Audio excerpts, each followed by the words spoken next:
つ並んで咲いている巨大船は親父の肩身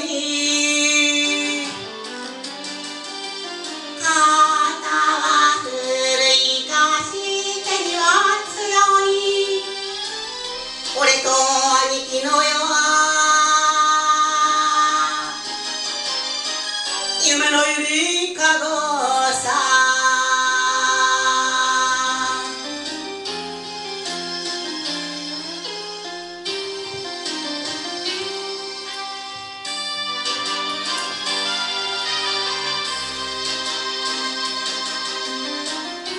丘に上がって酒飲むときはいつも張り合う恋がたきけれども昨日両場につけばやけに気の合う兄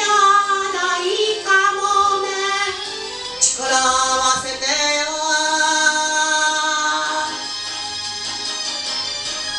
網を巻き上げる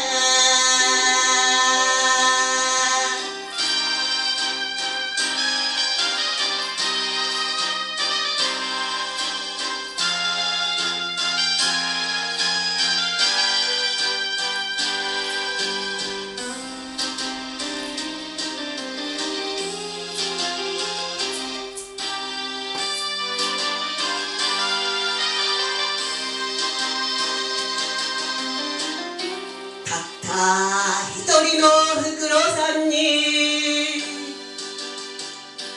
楽な暮らしをさせたくて巨大船は